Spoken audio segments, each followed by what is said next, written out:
Hey, what's up everybody? I'm Jesse. This is my garage, and today I'm going to talk to you about how we can spend $1,400 on our 350Z.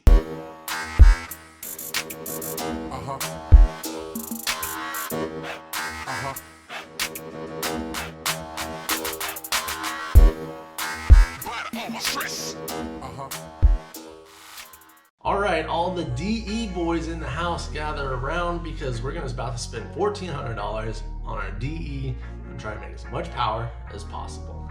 The first thing we're going to do for that is buy a Plentum spacer for our intake manifold. It's going to ring in about $220. For our air intake system, we're going to put the spacer in our intake manifold. Now we need to go for an aftermarket intake, and the take the intake for the DE, I'm gonna run you about $300. It's gonna be the complete setup. And then we got our intake running smoothly, sucking as much air as possible. Now, of course, there's all kinds of different options and do whatever fits you best. These are just some parts I pulled together that I think would work well together and are gonna cost about $1,400. So that's our intake setup. The next, we want to go to our exhaust setup. And I like the ISR GT single exit exhaust. And what I love about this exhaust is it fits well. I have it on my 350Z. But also the price, and that's really what I love about it. That is why I ended up getting it for my car. And of course, when we're able to get it, get our hands on it, see it. If you want to see me install that, check out some of my other videos. I'll link it right here. And then of course, if you want to see what it sounds like, I've got a video for that too.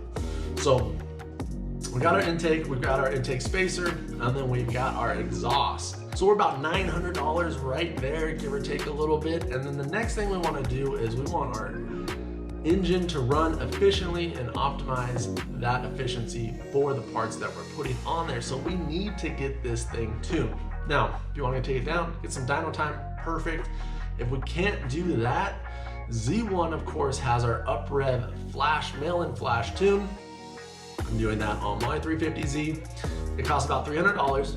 Take in your ECU, send it to them, but we also want the ARC license as well. That is another $100. It's gonna bring us up to $400 and pretty much round out our $1,400 budget. All right, well, of course, if you're an HR, go ahead and adjust your intake. You probably don't need, well, I know you don't need the intake Plentum spacer. You could do that with a Z1 port polish on the intake manifold, and then, of course, get the right intakes for you. And since we need two, it's gonna be a little bit more money, so just adjust our budget either way. And but everything else the same, the ECU tune, ARC license as well, and then the GT single exhaust will get you set up right. All right, so of course we have to hit the suspension part with a coilover setup. I love ISR coilovers. Of course, we have our BC coilovers too. It's gonna be about $800, $900 depending on which one you pick up. Then once we pick up those, go ahead over to GK Tech or ISR or whoever makes your favorite aftermarket control arms. Pick up a bucket delete tow arm for your 350Z. That way we can suck our wheels in or out, whatever you want to do, and start getting your fitment right. Or we can go with our front upper control arms for the 350Z to adjust camber in the front. Or if you got a few extra bucks, buy both of them, start adjusting your suspension. All right, so we've talked about our engine, we've talked about our suspension. I've got a few wheel and tire setups that I picked up off of Fitment Industry that I thought would be kind of cool and bring in right about $1,400. So number one on that list is the ESR SR07s.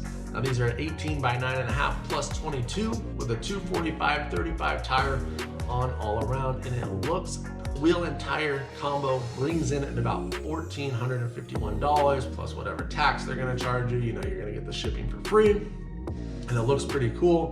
So that's one wheel and tire combo setup. Of course, all this list and parts are just stuff I picked, and everything's up to you to decide what you want, especially when it comes to wheels and tires, because they are very taste specific. Another pair of wheel and tires that I picked up off of there that I thought were kind of cool was the Cosmos Racing XT206R.